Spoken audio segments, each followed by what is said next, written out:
Allah ingin mengangkat derajat dan diberi Ya, Bang. penempaan. Nggak pakai wifi. Kan kita lahir dalam keadaan telanjang, tidak ada apa-apanya kan istilahnya.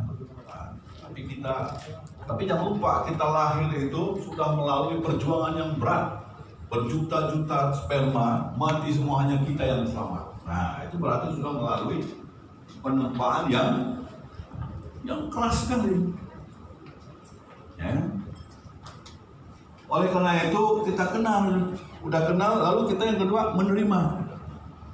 Walaupun kadang-kadang kita tidak semua sama, ya kan? Yang Allah ciptakan macam-macam. Di sini aja 70 orang 70 juga karakter yang berbeda. Ya. Tapi kita bisa menerima. Orang yang tidak bisa menerima itu dia marah dengan orang tua. Ngapa saya ini dilahirkan ya ayah ibu kok saya ini tidak ganteng, tidak cantik. Kenapa saya dilahirkan hitam? Kenapa saya dilahirkan hidung saya pesek? Kenapa saya dilahirkan tangan saya kurang satu jarinya misalnya, lalu marah-marah sama orang tuanya. Nah itu namanya tidak bisa menerima. Orang yang dewasa dia menerima, sekalipun ada kita lihat orang yang dua-duanya matanya buta, tapi dia bisa menghafal Al-Quran 30 juz. Ada yang kita lihat kakinya itu putus semuanya, tapi dia ahli montir mobil. Saya lihat tuh di WA itu, dia ahli loncat nanti menjadi ahli montir. Dia tidak nyalahkan orang lain, dia menerima. Kemudian setelah dia menerima, dia mampu mengembangkan. Karena setiap orang pasti diberikan talenta, jadi kelebihan oleh Allah. Ya kan? Nah, cuman kita belum tahu mana talenta kita yang bisa kita kembangkan. Ini butuh ikhtiar, usaha kita.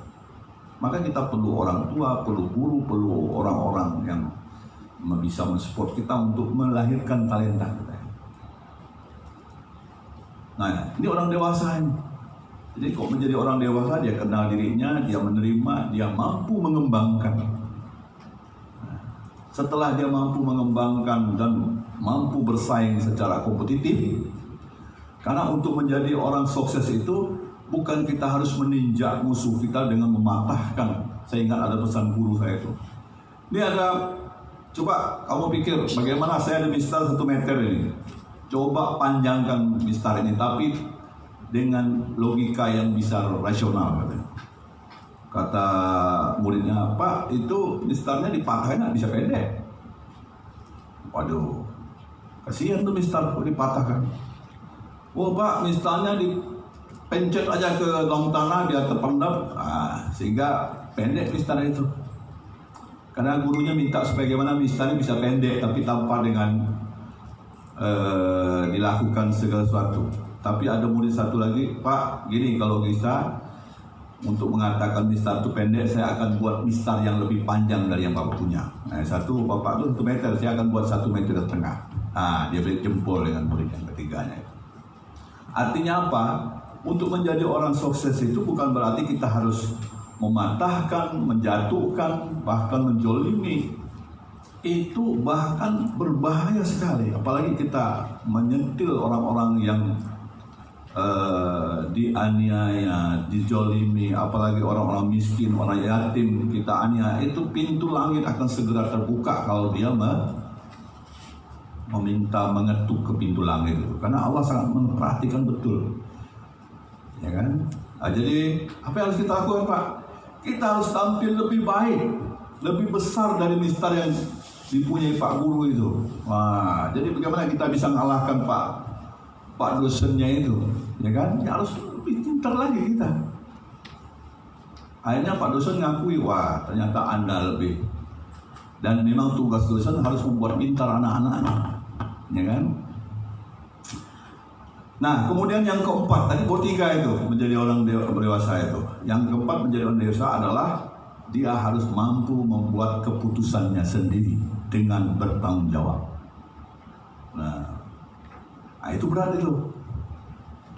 Adik-adik yang misalnya ini, Pak, saya ini bingung, kata cowok satu nih. Saya ini punya teman saya ini 3 cewek saya ini. Udah gue banyak benar. Hampir semuanya bagus, Pak. Yang satu sayang sama saya, yang sebelah kanan sayang juga, yang depan sayang juga. Dia perhatian juga. Dia bagus ibadahnya, bagus semuanya. Dia semuanya cantik semuanya. Loh, kok kamu borong 3? Saya aja begini yang pun 1, ya kan? Nah. Jadi saya bingung nih Pak memutuskannya. Nah, ini tanda orang tidak dewasa tadi itu, dia bingung memutuskannya. Lalu apa yang dilakukannya? Dia menangislah di depan Pak gurunya. Pak dosen, saya ini bingung. Kalau saya pilih yang ini, yang 2 kecewa. Kalau saya pilih yang di depan, yang 2 nangis, ya kan? Kalau begitu saya bunuh diri saja, Pak. Ya kan? Mau bunuh diri pula. Tapi bunuh dirinya bergantung di pohon serai. Ya kan? Mau bunuh diri tapi takut mati. Yang satu lain lagi. Rambutnya udah kusut masai, udahlah keriting rebo. Dia diputusin ceweknya, 3 memutuskan dia. Atau bukan putus, dia suka sama dia semua itu. Semuanya benci sama dia, benci berat. Udahlah dia dah habis-habisan, berkorban semua dihabiskan. Ya kan? Uang gajinya habis, hartanya habis, semuanya dia koyalkan. Tapi rupanya tak ada yang suka sama dia. Lalu apa yang terjadi? Dia pun datang juga ke dosennya. Aduh Pak, saya ini mau bunuh diri aja. Semuanya tidak ada yang bisa saya harapkan lagi. Ya kan? Tidak ada arti lagi hidup ini. Ada yang begitu tuh.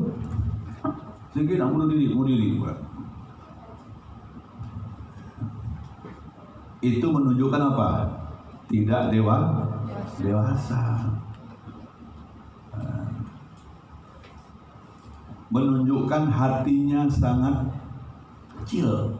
Mungkin ya sebotol ini kali ya, botol minyak wangi kali ya. Kecil kan? Jadi itu ada pernah cerita Imam Syafi'i didatangi muridnya dengan wajahnya kusut masai, ya kan, mengatakan bahwa dia tidak ada arti lagi hidup di dunia ini. Dia kecewa, dia benci, dia semuanya udah, pokoknya putus asa semua. Ini menunjukkan orang tidak. Apa kata Imam Syafi'i? Udah gini aja, coba kamu ambil air 1 gelas, masukkan 2 sendok garam. Dia masukkan, coba kau minum. Waduh, masin tuan guru, masin 2 sendok garam. Kodrakan air segelas kecil lagi. Apa rasanya? Asin. Apa? Udah kalau gitu kata Imam Syafi'i, coba kamu pergi ke telaga belakang itu, kau curahkan air 1 gelas itu, masukkan dalam telaga itu kolam. Itu kolamnya bagus, datang kita tuh kolamnya kuning, ini kolamnya bagus, airnya jernih, air dari batu. Terus dia siram, dia koda-koda dia, kamu ambil lagi 1 sendok, 1 gelas itu, kau bawa kemari. Sekarang coba kamu minum. Dia pun minum. Waduh, segar tuan guru, enak, tawar, bahagia.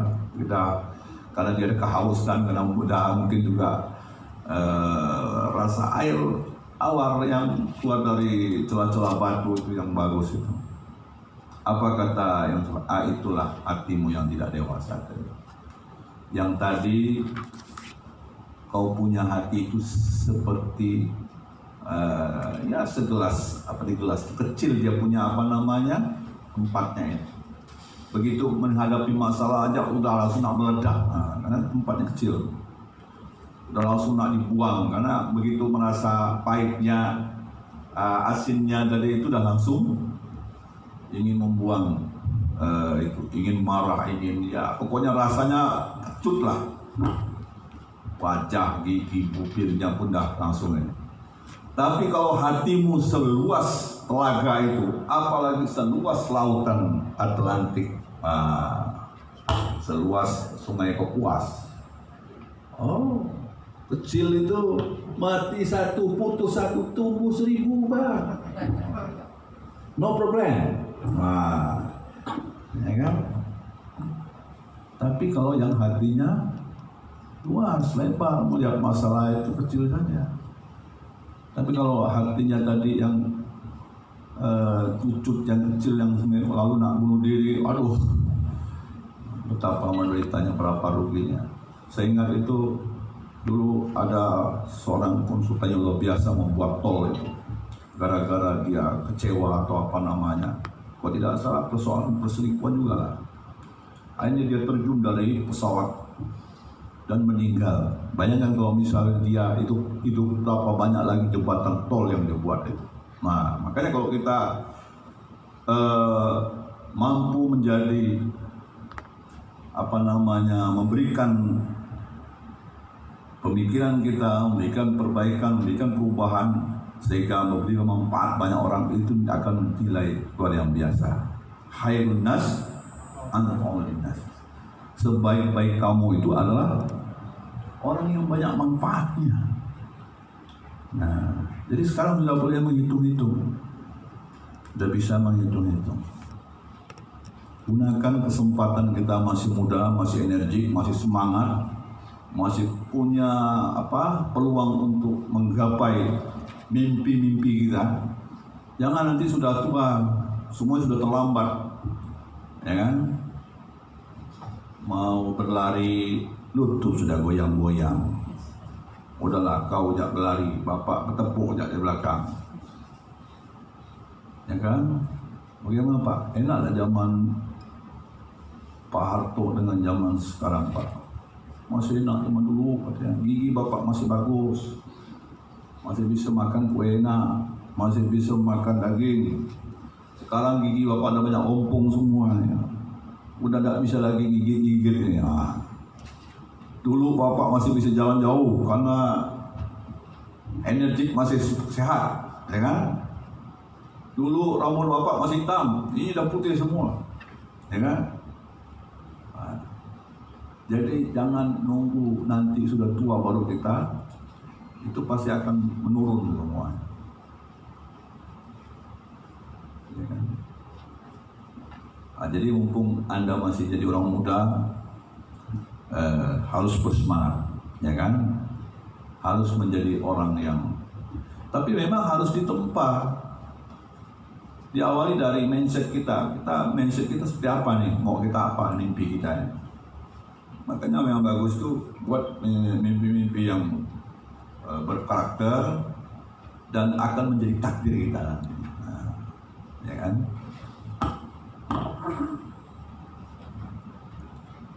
Adik-adik saya yang Bapak sayangi, di generasi muda yang luar biasa, ya. Hari ini cukup menarik ini, ya, terkait dengan meningkatkan pemahaman hisab ru'yat. Nah, mudah-mudahan melalui kegiatan ini tadi sudah saya katakan, tumbuh silaturahminya, tumbuh pemahamannya, menjadi generasi yang siap berkompetisi. Karena kita butuh generasi ke depan itu, satu, memiliki berbagai macam talenta, memiliki kompetensi, memiliki keahlian. Apalagi di zaman milenial saat ini, yang lebih ditekankan adalah kemampuan di bidang teknologi informasi, ya kan? Jadi harus mau belajar dan terus belajar, ya kan? Nah, jadi jangan sampai kita merasa puas, ya kan? Merasa puas dengan apa yang sudah kita capai hari ini. Jadi ini yang penting. Kalau sudah memiliki berbagai macam talenta, memiliki keterampilan, memiliki kompetensi yang kita miliki, menguasai bahasa. Siapa yang ingin jadi dosen? Angkat tangan. Ada nggak? Wah. Kalau jadi dosen harus menguasai bahasa, harus memiliki kemampuan bahasanya harus bagus, terutama bahasa internasional, bahasa Inggris, bahasa Arab, ya kan? Nah, kalau bahasa Indonesia ya bahasa kita kan. Nah, kalau misal tidak memiliki kompetensi berbahasa, ya kita akan berat di situ. Itu namanya jeruk makan jeruk, ngajar sarjana tapi tak tahu sejak bahasanya, itu sulit juga. Karena literatur itu banyak sekali. Yang kedua, harus menguasai teknologi informasi IT. Ya. Nah, zaman sudah berubah. Dulu kita mungkin pakai mesin tik, ketak-ketik, ketuk, ya. Nah, sekarang sudah kita semuanya serba dengan pola learning, pola pembelajaran dengan daring dalam jaringan atau luring di luar jaringan, itu semua harus kita kuasai. Ya.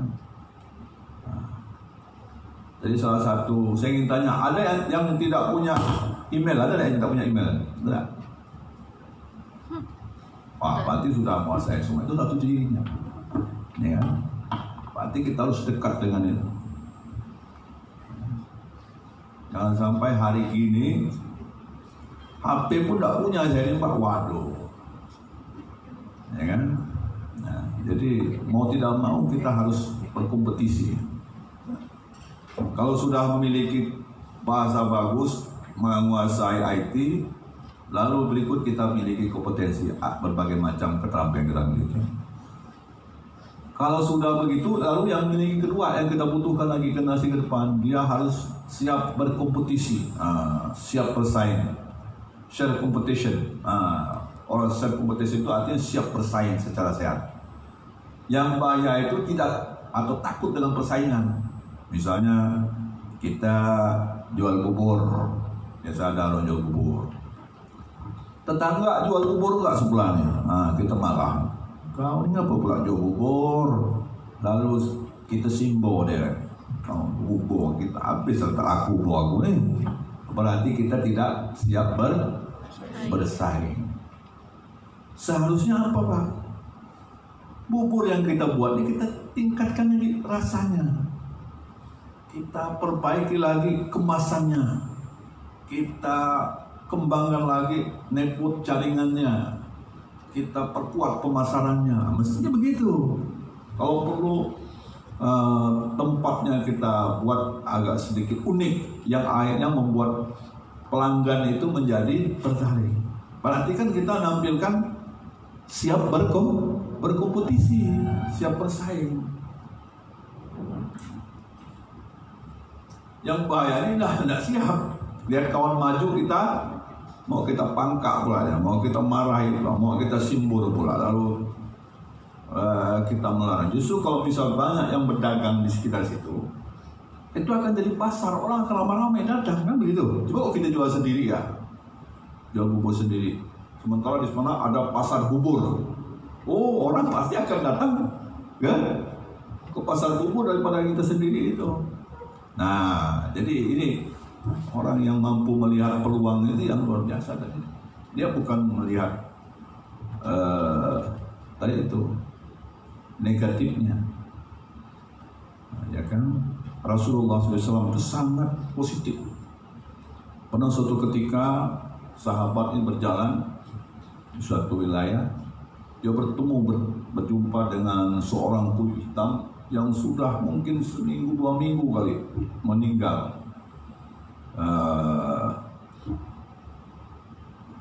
Namanya baunya luar biasa, udahlah bengkak dia itunya, baunya lagi. Manusia kok bisa mati yang itu baunya luar biasa juga, ya kan?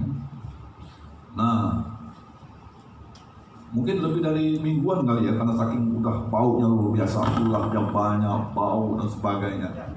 Pokoknya pada saat itu semua sahabat tuh bilang jelek lah semuanya. Wah, mayat hitam pegang, bau lagi, banyak ularnya lagi, pokoknya macam-macam lah. Ada yang micin hidungnya, ada yang menutup mulutnya, ada yang sedikit malah meludah ya, ada yang mengeluarkan kata-kata macam-macam itu. Tapi apa kata Rasulullah? Masya Allah, giginya putih sekali. Orang kulit hitam itu giginya putih. Tidak macam kita, gigi kita agak kuning-kuning, kuning emas. Kadang-kadang tidak ada emasnya pun dibuat berikan emas. Sekarang lebih canggih lagi, pasang kawat yang ada emas yang kuning-kuning. Yang bahaya itu kawat peduli. Jadi Rasulullah itu malah melihatnya bukan melihat yang jeleknya, melihat giginya yang putih bersih. Nah itulah bedanya bahwa kita tuh suka melihat yang negatifnya. Nah coba kita rubah mindset. Baik lagi soal mindset, ya kan? Jadi betapa beruntungnya Rasul mengatakan kalau kita menutup aib saudara kita di dunia, Allah akan menutup aib kita di akhirat. Luar biasa itu. Yang paling penting itu kehidupan akhirat. Karena lebih apa? Lebih abadah, lebih abadi, lebih kekal, lebih lama. Ya kan? Dunia ini hanya sebentar saja. Saya sempat kemarin itu kawan-kawan menghitungnya hanya 2,5 jam ya. Kita satu hari akhirat itu 1000 tahun ya. 1000 tahun. Satu hari akhirat itu 1000 tahun di dunia.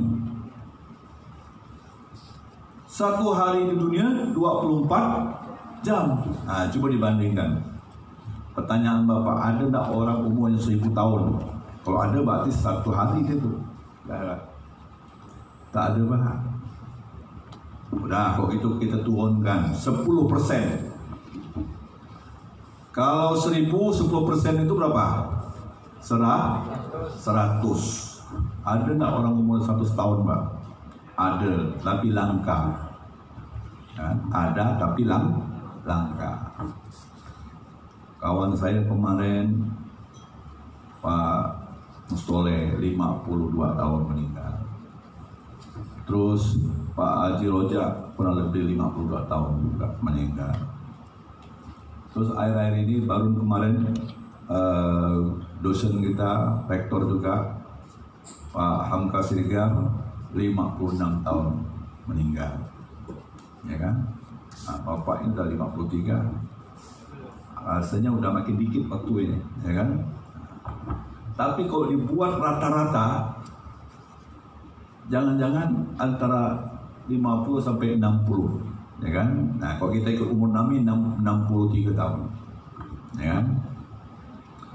Nah, kalau 50 berarti tadi kan 10%, berarti tinggal 5%. 5% itu sama dengan 50 tahun. Nah, sekarang 24 jam satu hari dunia ini. Kalau 10%-nya berapa? 2 jam 4 menit, kan begitu. 5% dari 2 jam 4 menit itu berapa? 5%-nya berarti 1 jam 2 menit. Makanya orang akhirat itu bilang dia tidak tertarik dengan kehidupan dunia. 2 rakaat salat subuh itu lebih mulia dunia beserta isinya. Bahkan pernah lagi suatu riwayat, ada seorang pengembala jauh nun di bawah bukit. Dia mengagumi kerajaan Sulaiman, Nabi Sulaiman alaihissalam. Karena Nabi Sulaiman itu raja yang luar biasa, raja yang tidak ada duanya. Dan itu doa yang dimintanya kepada Allah. Dia bisa menggerakkan jin, menggerakkan angin. Pokoknya semuanya tunduk dengan Nabi Sulaiman. Saking hebatnya. Bahkan dia bisa mendengar suara semut.